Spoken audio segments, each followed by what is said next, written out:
menyampaikan tinjauan pustaka hubungan OSA pada pasien stroke iskemik. Terima kasih pada Dr. Rari, spesialis TKL konsultan MS IMED, dan Dr. Kanti Yunika, spesialis TKL konsultan sebagai pembimbing, Dr. Faroka, spesialis TKL konsultan MS IMED sebagai penelaah, dan Dr. Dwi Marliawati, spesialis TKL MS IMED sebagai moderator, dan rekan-rekan residen TKL. Untuk pendahuluan di sini, obstructive sleep apnea atau OSA adalah salah satu bagian dari sleep disorder breathing atau SDB. Prevalensi stroke dia meningkat 4-6 kali pada pasien dengan OSA. OSA adalah sebagai faktor risiko independent stroke, di mana screening OSA pada kejadian pertama stroke dengan menggunakan PSG nanti akan memberikan keefektifan terapi yang akan menurunkan risiko recurrent stroke dan memberikan preventif pada pasien stroke. Tujuan dari penulisan tinjauan pustaka ini untuk memberikan informasi dan pengetahuan tentang hubungan OSA pada pasien stroke iskemik. Untuk definisi, OSA adalah keadaan terjadinya obstruksi jalan nafas atas secara periodik selama tidur yang menyebabkan nafas berhenti secara intermiten, baik komplit, apnea atau parsial, hipopnea. Apnea adalah penghentian aliran udara selama 10 detik, dan hipopnea dan penurunan aliran udara yang menyebabkan desaturasi oksigen. Untuk epidemiologi sendiri, OSA biasanya terjadi pada usia dewasa muda 40-50 tahun. 80% sampai 90% OSA banyak yang tidak terdiagnosis, dan menurut cohort studi oleh Wisconsin Sleep Cohort Study, di sini 4% terjadi pada laki-laki dan 2% pada perempuan. Etiologi dari OSA di sini adalah multifaktorial. Untuk faktor risiko, di sini ada usia, jenis kelamin, genetik dan ras, obesitas, lingkar leher, abnormalitas struktur kraniofasial, abnormalitas struktur saluran nafas atas seperti hipertrofi konka, septum deviasi, hipertrofi tonsil, laba palatina, dan makroglosia. Untuk abnormalitas struktur saluran nafas atas, yang pertama adalah hipertrofi konka. Untuk hipertrofi konka di sini kita lihat derajatnya. Kita lihat derajat hipertrofi konka inferior untuk menilai ruang jalan nafas dari aspek anterior konka inferior yang menempati ruang terhadap total jalan nafas yang tersedia. Di sini nanti akan dibagi menjadi derajat 1, 2, 3, dan 4. Derajat 1 adalah 0 sampai 25%, derajat 2 26 sampai 50%, derajat 3 51 sampai 75%, dan derajat 4 76 sampai 100%. Kemudian untuk hipertrofi tonsil, kita nilai hipertrofi tonsil di sini menggunakan Brodsky Grading Scale yang dia akan membagi derajat dari 0 sampai 4. 0 bila sudah dilakukan tonsilektomi, 1 bila tonsil terlihat pada pilar anterior yang menyebabkan obstruksi jalan nafas sebesar 25%. Derajat 2 bila menyebabkan obstruksi jalan nafas 25 sampai 50. Derajat 3 bila menyebabkan obstruksi 50 sampai 74, dan derajat 4 bila lebih dari 75%. Kemudian ada Friedman tongue position. Di sini Friedman tongue position dia untuk evaluasi posisi lidah relatif terhadap pilar atau tonsil, uvula, palatum molo, dan palatum durum. Jika kita menjulurkan lidah, maka disebut dengan modifikasi malampati. Di sini nanti akan dibagi menjadi derajat 1 sampai 4. Derajat 1 bila tervisualisasi keseluruhan tonsil, uvula, palatum molo, dan palatum durum. Derajat 2 bila dia tervisualisasi bagian atas tonsil, uvula, palatum molo, dan palatum durum. Derajat 3 bila tervisualisasi basis uvula, palatum molo, dan palatum durum. Derajat 4 bila hanya palatum durum yang tervisualisasi. Untuk patofisiologi dari OSA, di sini ada 3 faktor yang berperan di sini. Yang pertama, faktor pertama, bila terjadi obstruksi saluran nafas daerah faring akibat pendorongan lidah dan palatum ke belakang yang menyebabkan oklusi nasofaring dan orofaring, yang nantinya akan menyebabkan terhentinya aliran udara atau apnea, asfiksia, sampai periode aurosal. Kemudian faktor yang kedua, ukuran lumen faring. Di sini ada otot-otot dilator faring, seperti musculus pterygoid medial, musculus tensor palatini, musculus genioglossus, musculus geniohyoid, dan musculus sternohyoid yang berfungsi menjaga keseimbangan tekanan faring saat terjadi tekanan negatif intratorakal akibat kontraksi diafragma yang nanti akan menyebabkan kelainan fungsi kontrol neuromuskular yang kemudian akan terjadi kolapsnya saluran nafas. Kemudian faktor yang ketiga, kelainan kraniofacial dari hidung sampai hipofaring yang menyebabkan tahanan yang tinggi, yang nantinya akan menyebabkan predisposisi kolapsnya saluran nafas atas yang mengakibatkan penyempitan saluran nafas atas. Kemudian untuk tanda dan gejala di sini ada daytime sleepiness atau kantuk di siang hari, ada snoring, choking dan gasping, kemudian ada morning headaches, ada manifestasi lain seperti insomnia, nyeri dada dan nocturia. Kemudian juga dari tandanya ada obesitas, lingkar leher yang lebih dari 17 in pada dewasa dan 16 in pada wanita. Kemudian ada retrognathia, mikrognathia, makroglosia, hipertrofi tonsil, uvula yang memanjang atau membesar, septum deviasi, konka hipertrofi. Kemudian ada kuesioner yang kita sebut dengan Epworth Sleeping Scale atau ISS. Di sini adalah kuesioner yang biasa digunakan untuk menilai seseorang dengan keluhan excessive daytime sleepiness atau EDS dalam kehidupan sehari-hari. Di sini ada 8 pertanyaan dengan nilai 0 sampai 3. Nilai totalnya adalah 24. Orang normal jika dia memiliki skor ISS 0 sampai 10 pada pasien dengan skor 11 sampai 15 menunjukkan kemungkinan dia mengalami sleep apnea derajat ringan sedang. Kemudian bila skornya lebih dari 16 menunjukkan sleep apnea derajat berat atau narkolepsi.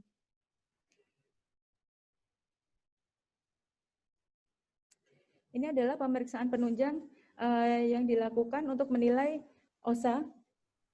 Yang pertama ada nasolaryngoscopy fleksibel.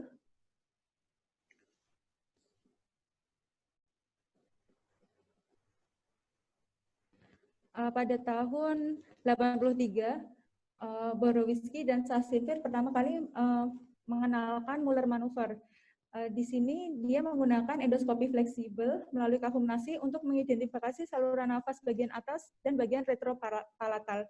Metode yang digunakan ini dia mudah, murah, non-invasif, dan pasien dalam keadaan sadar. Pada pemeriksaan nasolaryngoscopy fleksibel ini digunakan pada 2 posisi, yaitu statik dan dinamik. Statik pada saat istirahat dan dinamik dengan Muller maneuver. Yang dimaksud dengan Muller maneuver di sini adalah pasien diminta untuk melakukan reverse Valsalva, yaitu pasien menarik nafas dengan kuat sambil menutup hidung dan mulut. Maksud dari reverse Valsalva ini adalah untuk agar menyebabkan kolapsnya jalan nafas pada level retropalatal dan retroglosal. Nanti kita nilai kolapsnya itu di bagian mana? Di bagian anteroposterior, lateral-lateral, atau keseluruhan yang kita sebut dengan konsentrik. Klasifikasi dari scoring ini untuk menentukan ukuran kolaps level tertentu dapat dibagi menjadi kurang dari 25%, 25-50%, 50-75%, dan lebih dari 75%.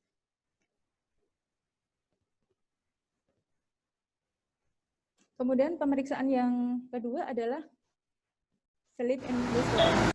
So I try bad thoughts. I like.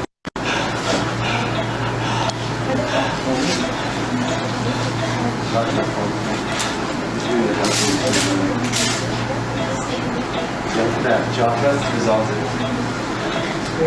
Making that amazing surgery. Casing the first end of the surgery. This is the gasping, choking, all the time. he doesn't close all the way. More symptomatic. Anxiety at that time. You can imagine how this affects the quality of life. You can turn it on.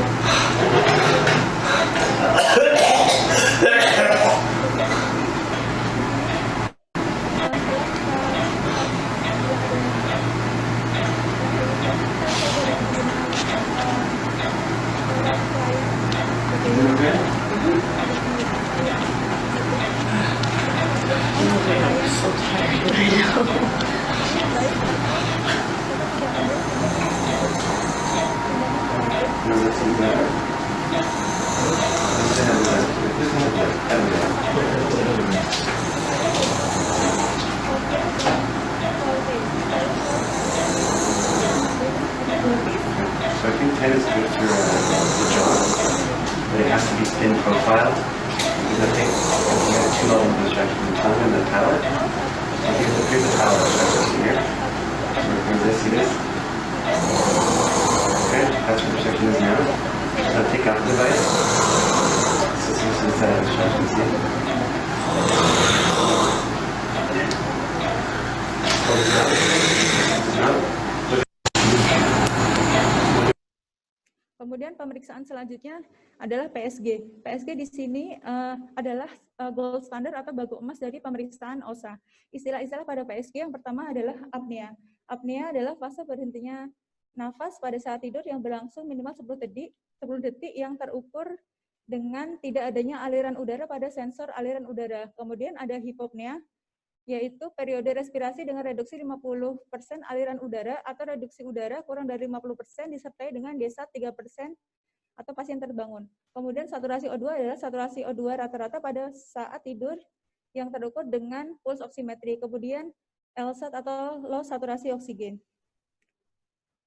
Untuk klasifikasi dari OSA, di sini berdasarkan Fujita ada set 1 sampai 4, berdasarkan PSG dari nilai AHI-nya nanti dibagi menjadi derajat ringan, sedang, dan berat.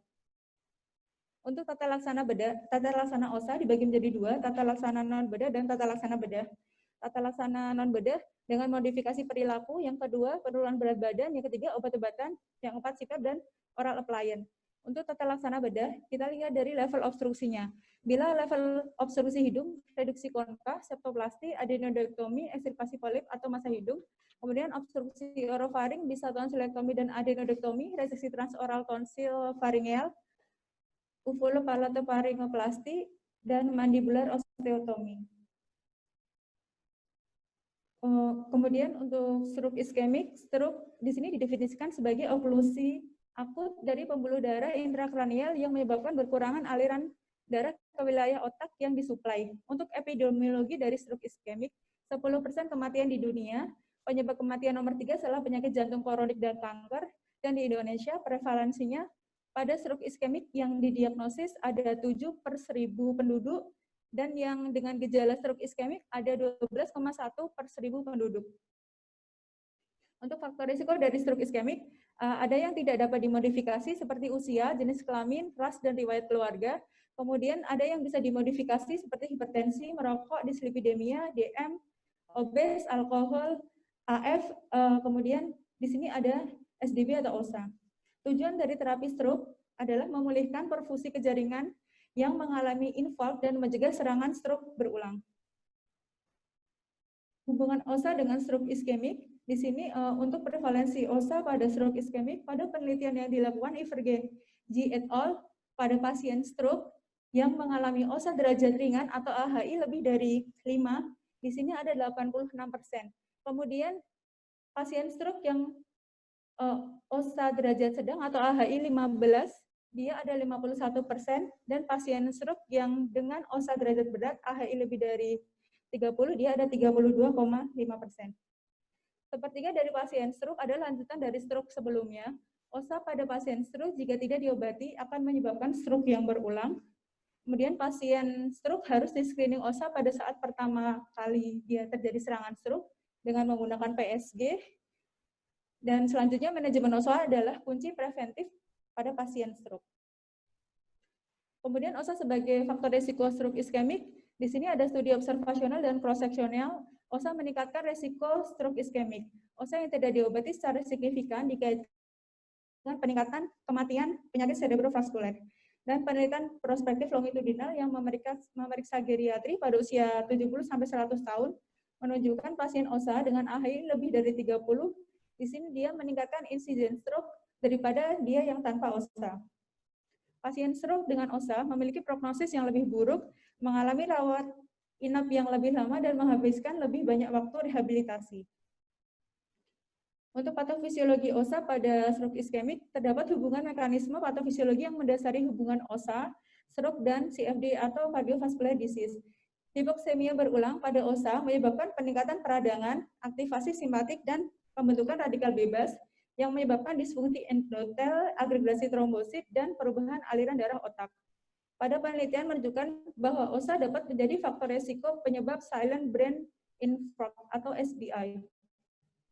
Di sini ada bagian untuk menunjukkan hubungan OSA untuk menjadi stroke. Memang ada beberapa faktor atau dia disebut multifaktorial pada OSA sendiri. Salah satunya jika kita lihat dari obesitas sendiri dia akan meningkatkan fungsi trigliserid dan menurunkan HDL. Obesitas sendiri dia juga akan menyebabkan dislipidemi yang nanti akan berpengaruh menjadi aterosklerosis. Sedangkan obesitas dia adalah salah satu faktor risiko untuk menjadi OSA. Jika seseorang terjadi OSA, maka yang terjadi adalah apno dan hipoksia. Yang terjadi pada pasien dengan apno dan hipoksia akan meningkatkan aktivitas simpatik dan menurunkan aktivitas parasimpatis. Yang terjadi bila terjadi peningkatan aktivitas simpatik dan penurunan aktivitas parasimpatik adalah stres oksidatif, yang nanti dia akan mengeluarkan mediator inflamasi seperti IL-6, IL-8, TNF-alpha, dan interferon. Kemudian dia nantinya setelah keluar mediator inflamasi tersebut akan menyebabkan agregasi platelet dan akan menyebabkan kerusakan endotel. Yang nantinya kerusakan endotel itu yang menyebabkan aterosklerosis dan dia akan menjadikan TIA atau stroke. Dan juga pada peningkatan aktivitas simpatik dan penurunan parasimpatis, di sini terjadi pengeluaran kotekolamin yang nantinya dia akan berkorelasi dengan hipertensi yang nantinya akan menyebabkan penyakit vaskular yang lain seperti pada penyakit jantung. Kemudian pengaruh OSA pada pasien pasca stroke iskemik. Adanya OSA pada stroke dikaitkan dengan perjalanan klinis yang tidak menguntungkan, termasuk perburukan dini neurologis, delirium, depresi, gangguan fungsional dan kognisi, lama rawat inap dan rehabilitasi yang lama, peningkatan mortalitas. Kemudian OSA derajat berat tidak hanya menyebabkan risiko stroke berulang, tetapi juga meningkatkan kejadian kematian mendadak saat tidur. Oleh karena itu, pasien dengan stroke harus di-screening untuk OSA dan diterapi. Sebagai ringkasan, OSA ada keadaan terjadinya obstruksi jalan nafas atas secara periodik selama tidur yang menyebabkan nafas terhenti intermiten baik komplit maupun parsial. OSA biasanya terjadi pada usia dewasa muda, 40-50 tahun, dengan etiologi yang multifaktorial, dengan berbagai faktor risiko, kemudian peningkatan prevalensi OSA pada pasien yang di-screening OSA dengan PSG akan meningkatkan, memberikan keaktivitasan dari pengobatan dan akan mencegah terjadinya stroke yang berulang. Terima kasih. Terima kasih presentasinya. Seluruh apa yang menarik sekali nanti ya kemudian diskusi dari resiko mengenai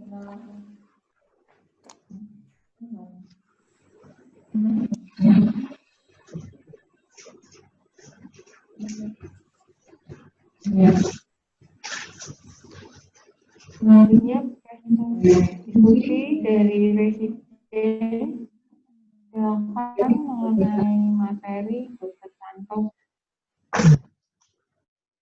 Assalamualaikum warahmatullahi wabarakatuh. Terima kasih dokter atas kesempatannya. Tunjuk pustaka ini sangat menarik dan sangat baik. Ini tentang tetapi pada pustaka ini pembahasan stroke sangat sedikit, jadi dibandingkan dengan OSA-nya yang dibahas 20 halaman, sedangkan cuma 1 halaman. Terus yang saya tanyakan, OSA menyebabkan stroke atau stroke menyebabkan OSA atau bisa keduanya. Yang kedua, terapi apa yang perlu didahulukan? Apa kita menterapi OSA-nya dahulu, apa stroke-nya dahulu? Terus yang terakhir, apakah hanya stroke iskemik saja yang bisa diakibatkan oleh OSA? Terima kasih, Bapak.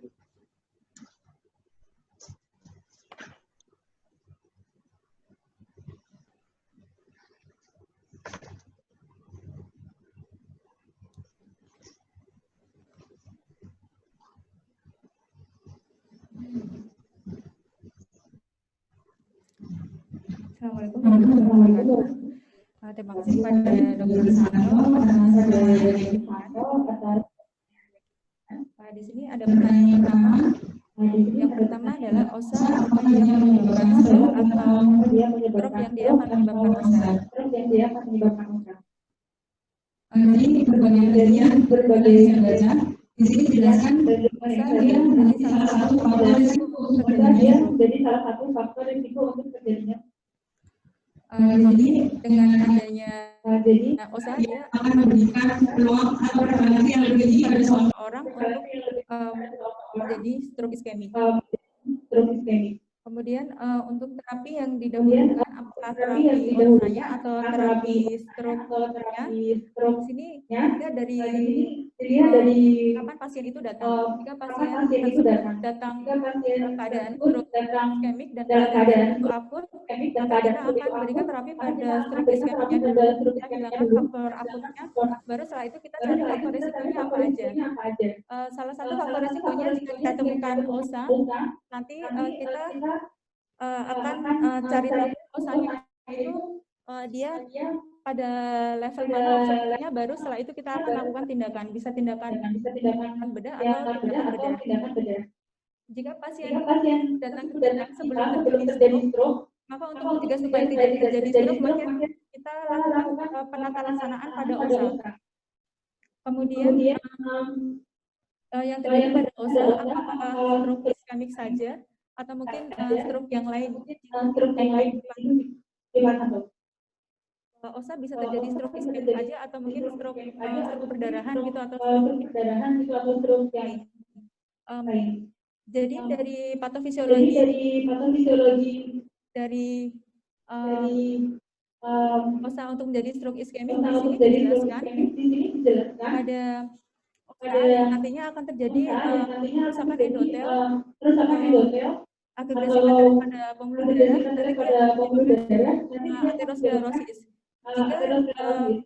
Jika aterosklerosis ini dia hanya menyumbat saja, maka dia akan menyebabkan stroke iskemik. Tapi jika nanti sampai terjadi pecah, maka dia sebenarnya bisa juga menyebabkan stroke perdarahan.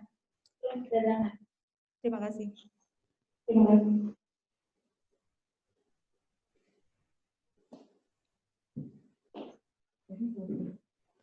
Jadi dua-duanya bisa.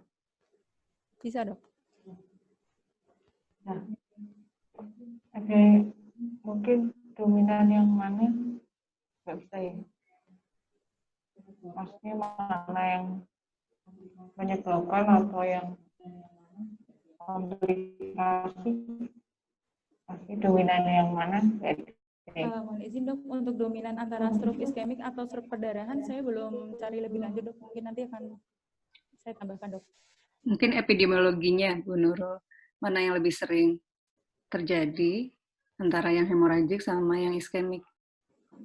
Bu Nurul bisa juga ceritakan kenapa sih Bu Nurul baca tinjauan pustaka ini, kenapa yang iskemik?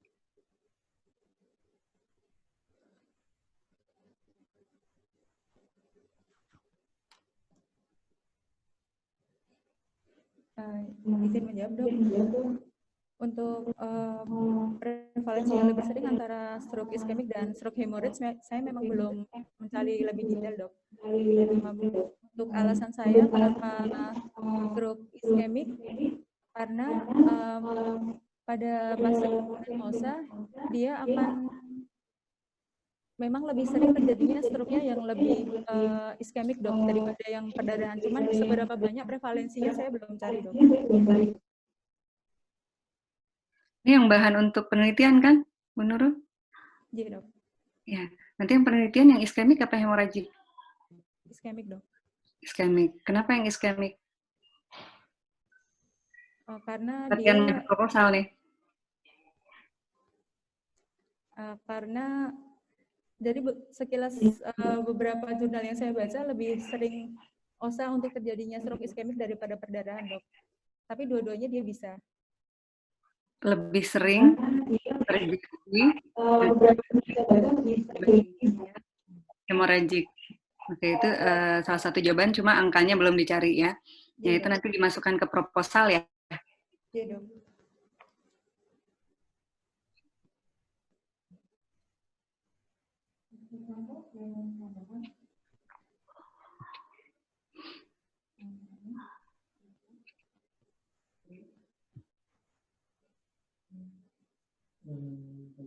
Kalau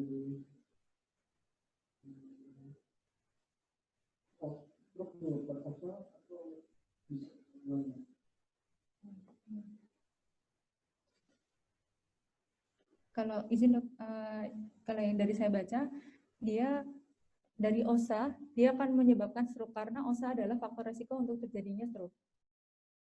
Meskipun faktor resiko dari stroke sendiri itu ada banyak juga selain apa namanya obesitas juga kan salah satu faktor resiko dari stroke dan dia juga salah satu faktor resiko dari OSA juga.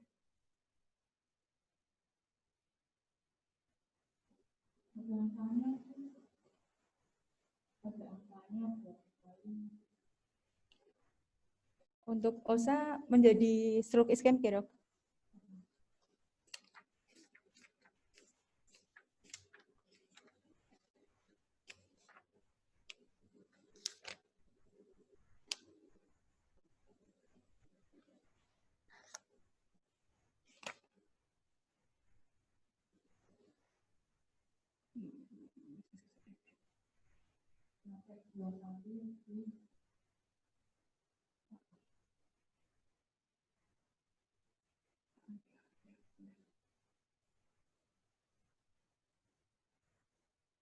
Prevalensi stroke-nya meningkat 4-6 kali pada pasien dengan OSA.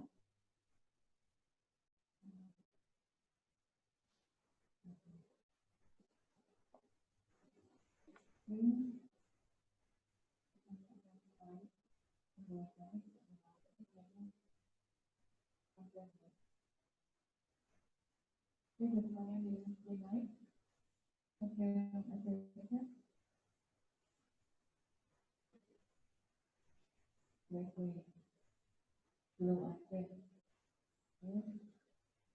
Silakan bertanya, mungkin bisa boleh dicek ya. Dia dari kata pemerintah, silakan Dr. Ahmad.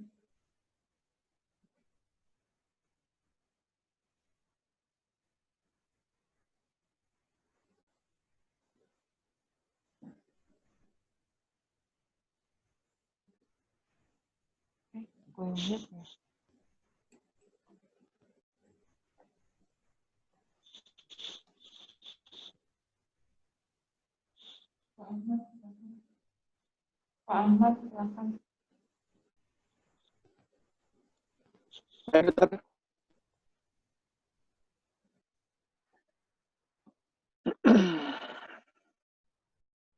Ya, terima kasih. Assalamualaikum warahmatullahi wabarakatuh.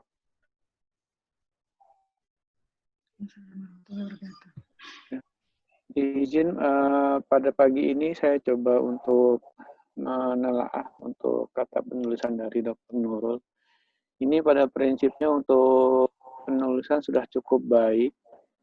Tidak banyak yang harus dikoreksi, tetapi ada sedikit yang mungkin dikoreksi. Yaitu yang pertama pada cover, ini pada judul itu hubungan OSA, untuk OSA-nya sebaiknya diberi penjabaran yang lebih spesifik lagi. Lalu yang kedua, pada titel gelar dari Medical Science di dokter pembimbing, ini baiknya huruf besar, bukan huruf kecil. Dan untuk koreksi yang lain sudah cukup baik, tetapi ada beberapa lagi, ya ada salah satu lagi itu marginnya, ada beberapa yang tidak sesuai dokter. Jadi marginnya ada yang belum rapi dok di halaman yang di bawah dokter. Nah ini dokter.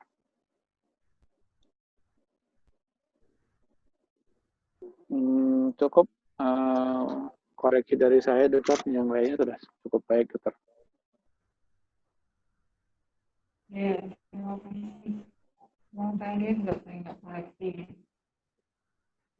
Soalnya dulu kalau koreksi itu teliti juga. Jadi nulisnya harus lebih teliti. Selanjutnya, perpustakaan silakan Dr. Norma.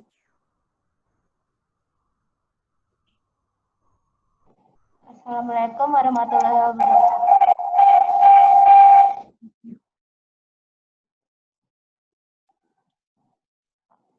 Terima kasih dokter atas kesempatannya. Di sini saya mencoba menelaah daftar pustaka. Dari daftar pustaka ini sudah sangat baik menggunakan, sudah sesuai dengan kaidah Van Clover. Tidak ada yang perlu saya koreksi karena semuanya sudah sesuai, dokter. Terima kasih. Assalamualaikum warahmatullahi wabarakatuh. Nah, mantap.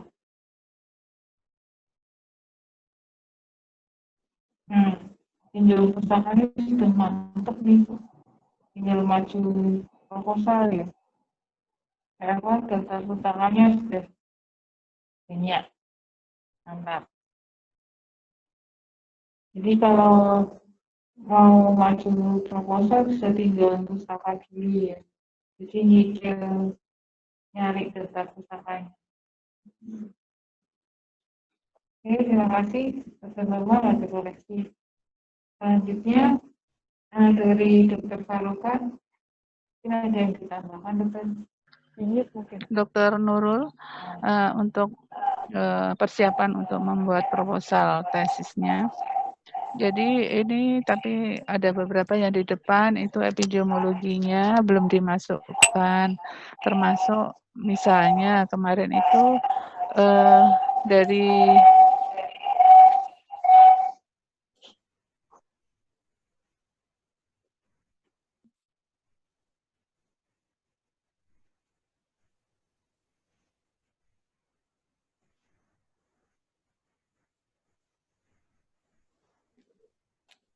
Mohon izin dokter, Dokter Faroka ter-unmute dok. Oke.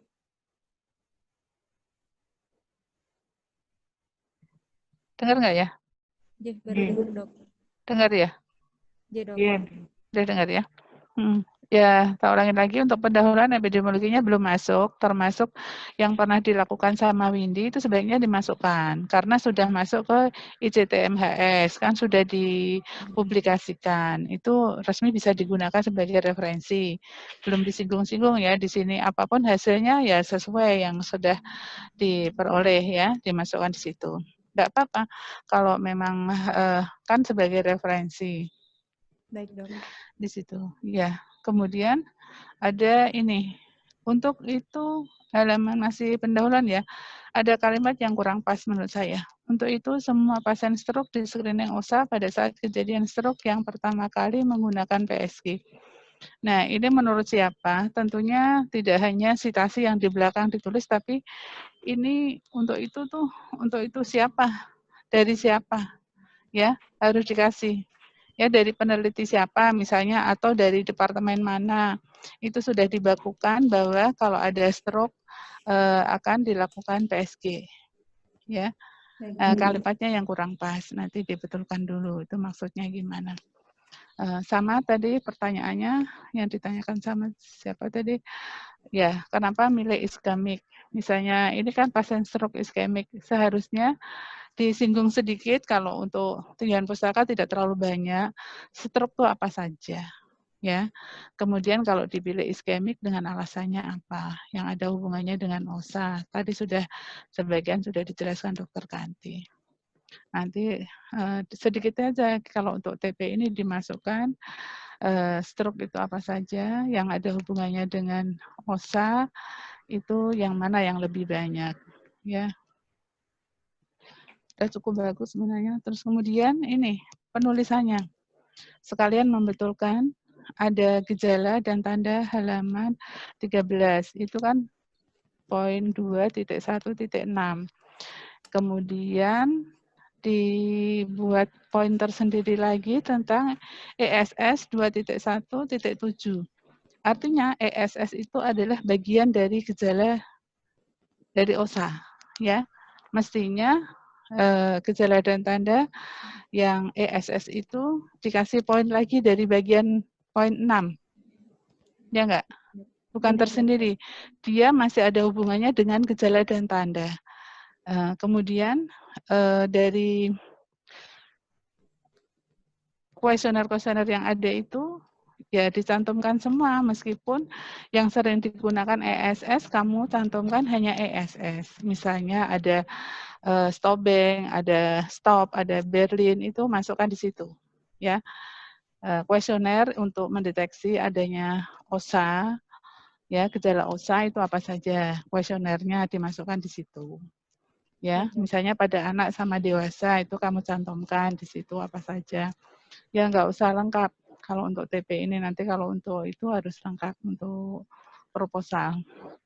Jadi nggak ujuk-ujuk langsung ESS, seolah-olah hanya ESS yang digunakan untuk scoring gejala. Nah, termasuk ya pemeriksaan penunjang ini masih dimasukkan ke di luar gejala tanda-tanda ya bisa juga. Atau mau terpisah bisa. Ada yang tadi kayaknya nggak dicantumkan ya. Apa saya nggak lihat. Yang vote sama OL vote itu dimasukkan. Kemudian ada tabel, tadi ada yang kurang, bukan tabel ya, apa tadi aku melihat istilah-istilah yang ada di PSG, tadi ada yang kurang satu, artinya kalau AHI berapa, apenu dan hipopenu itu ditulis juga saturasinya berapa. Artinya kalau apenu itu belum tentu saturasinya 0. Jadi disebutkan di situ untuk kelengkapan. Jadi biar teman-teman kita yang baca semua tahu. Yang dimaksud apnu di situ bukan saturasi 0 ya. Saturasi di bawah berapa itu dimasukkan apnu. Kalau hipopenu masuknya saturasinya berapa. Itu ada di situ. Ya. Cantumkan di situ, istilah-istilah di situ. Terus kemudian PSG juga disebutkan channel berapa di situ. Dan yang paling sederhana yang bisa digunakan apa mau disebutkan boleh. Artinya kalau di tempat kita kan channelnya lengkap.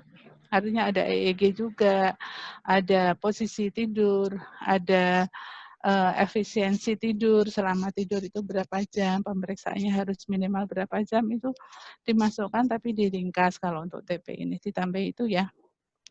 Kemudian kalau proposal sih harus agak lengkap. Nanti yang mau digunakan apa, nggak apa-apa. Yang masih bisa di baku standar minimal channel berapa. Oke, saya kira itu. Terima kasih. Harusnya yang lain-lain mengikuti seperti Nurul ya. Mau bikin proposal, bikin tinjauan pustaka dulu yang mengarah ke situ. Jadi sudah ada banyak masuk, ada gambaran sehingga mempercepat untuk maju proposalnya. Yang lain yang mau maju proposal siapa? Ikutilah jejak Nurul. Serta arahan dari pembimbingnya cukup bagus. Harus segera membuat tinjauan pustaka dulu. Enggak apa-apa, mumpung ini masih DJJ sehingga kasus lama pun masih bisa digunakan. Untuk TP juga ngasih kesempatan yang sebanyak-banyaknya untuk segera membuat karya ilmiah. Terima kasih, saya kira cukup. Ya, terima kasih Dr. Sarapat. Ya. Mungkin ada tambahan dari Dr. Eri atau Dr. Pandu. Ya, terima kasih. Masuk nggak suara saya? Masuk. Masuk? Ya. Ini untuk Bu Nurul memang membuat tinjauan pustaka karena tadi ada kebutuhan untuk persiapan maju proposal ya. Kalau kita lihat memang sebetulnya sudah banyak untuk penelitian-penelitian OSA dengan stroke ya, stroke iskemik. Tapi memang karena mungkin yang membuat dari bagian lain, dari neurologi, sehingga mereka memang tidak mencantumkan atau tidak mengakses masalah kelainan anatomi di mana? THT ya. Jadi kebanyakan hanya membahas masalah OSA-nya dari tadi kuesioner-kuesioner seperti ESS atau Birmingham ya. Tetapi untuk kelainan anatomi THT-nya memang belum ada yang menilai dan menghubungkan dengan sebagai faktor resiko terjadinya OSA pada stroke ini. Jadi ya saya kira Bu Nurul bisa ya membuat ini, nanti bisa mulai tanya-tanya. Saya lihat sebenarnya dari bagian neurologi kita sudah melakukan nih untuk penelitian seperti ini, cuman ya memang tidak ada assessment tentang bagian THT, anatomi THT-nya, Bu. Jadi mungkin bisa melihat itu, tapi kita menambahkan, ya.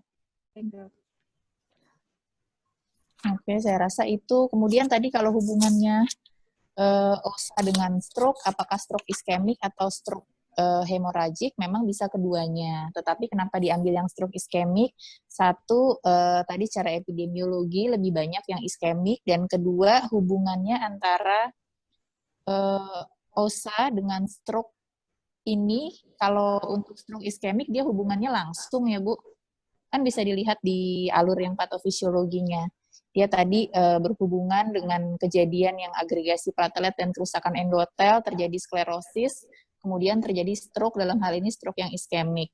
Kalau dia sampai nanti menimbulkan yang stroke hemoragik, kaitannya dia harus terjadi dulu hipertensinya, ya, baru setelah itu terjadi stroke yang hemoragik. Jadi masih ada ininya, sambungannya lagi. Tetapi kalau untuk yang ke iskemik dia lebih langsung. Makanya dikatakan dia, kalau dari penelitiannya, faktor resiko independen ya.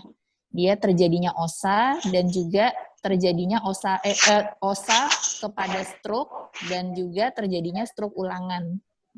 Ya, jadi dia menimbulkan stroke yang pertama, dia faktor resiko juga, kemudian timbulnya stroke ulangan juga menjadi lebih besar kalau orang dengan OSA. Gitu ya. Ya, saya kira kalau untuk materinya sudah cukup lengkap, mungkin nanti kita revisi susunannya ya. Oke, itu saja dari saya. Ya, tambah Makasih, sedikit Dr. Lia. lagi, Dr. Eri. Sebenarnya Ya, saya sebelumnya sudah, siapa ya dulu yang saya minta untuk membuat kelainan kognitif pada OSA. Itu sebenarnya bisa, kalau ini nanti misalnya sudah bisa masuk, cuman kan agak susah mungkin ya kalau pasiennya dengan stroke. Mungkin kognitifnya bisa dinilai apa enggak, mungkin nanti bisa dibedakan ya, apakah semua pasien yang stroke dengan OSA itu ada kelainan kognitif atau tidak. Itu sudah diteliti juga sih di neuro. Akan tapi ya sama, tadi kan belum ada detailnya dari kelainan OSA-nya. Itu sebenarnya saya lupa nanti residennya, saya lihat lagi catatan saya, dulu udah sanggup membuat, tapi ternyata kok putus di tengah jalan, nggak dijalankan. Artinya nanti kalau misalnya mau baca, bisa dilihat di situ, nanti bisa nggak kelainan kognitif pada pasien yang stroke itu dinilai. Tentunya bisa ya, apakah kelainan kognitifnya pada stroke itu lebih berat, misalnya seperti itu. Jadi sama seperti penelitian sebelumnya, jadi nanti bisa dibandingkan antara yang stroke dan bukan stroke, misalnya kelainan kognitif pada OSA pada stroke dibandingkan yang tidak stroke misalnya. Seperti itu. Ya, Dok, sebenarnya makasih masukannya, Dok. Ya, seperti itu. Maksudnya yang lain nanti tak cari residennya, kemarin bilang iya oke setuju, tapi tidak maju lagi. Maksudnya kendalanya di mana, kita sering juga lupa siapa dulu yang dipesan untuk itu. Oke, ya. Ya, Dok, makasih, Dok. Terima kasih, Dokter.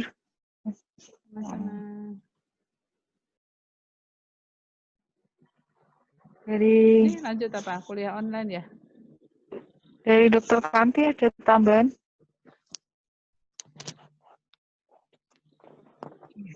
Untuk penelitiannya dengan fungsi kognitif itu, kalau nggak salah koas itu pernah, Dok, 2 tahun yang lalu. 2 tahun atau 3 tahun. S1 enggak? Yang terbaru S1 kan? S1 ya? Yang kognitif. Iya ya. Tapi bukan pasien. Bukan dengan stroke maksudnya. Pasien OSA dilihat kognitifnya. Kognitif. Jadi kalau misalnya memang nanti mau ditambahkan itu, Bu Nurul, atau ada residen lain yang mau meneliti tentang fungsi kognitif, itu sudah pernah dilakukan oleh koas kita. Dulu kebetulan yang pembimbing 2-nya itu Dr. Yovita juga. Jadi THT kolaborasi sama neuro. Jadi bisa dilihat ya, Bu Nurul ya.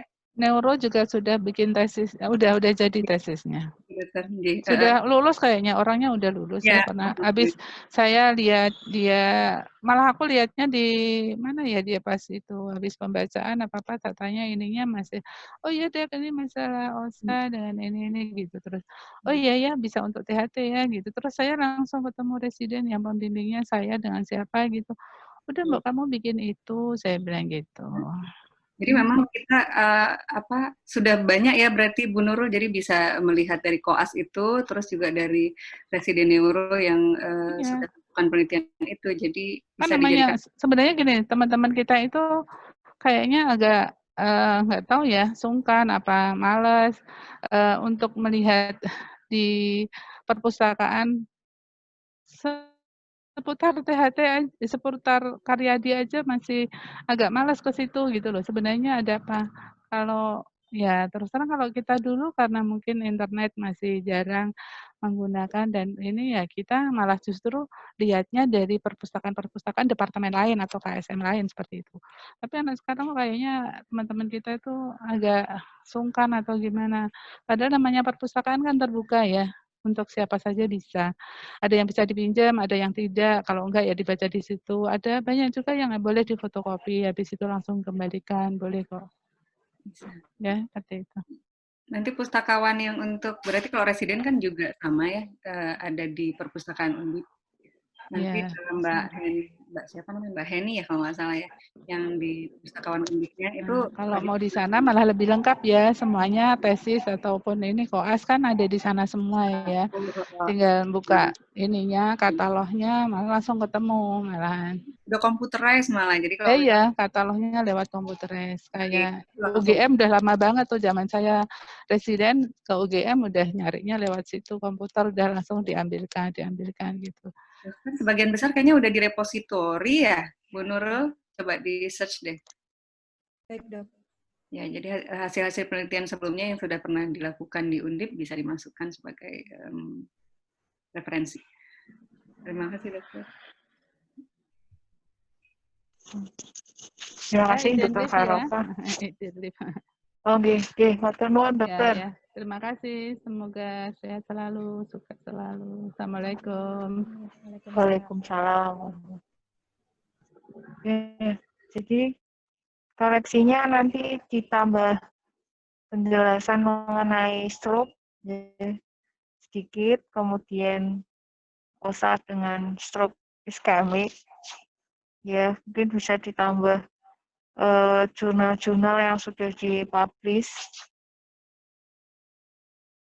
Itu nggak terlalu banyak nih. Ya. Terima kasih atas masukan dari Dr. Eri dan Dr. Kanti. Kemudian pembelajaran dua kasus hari ini cukup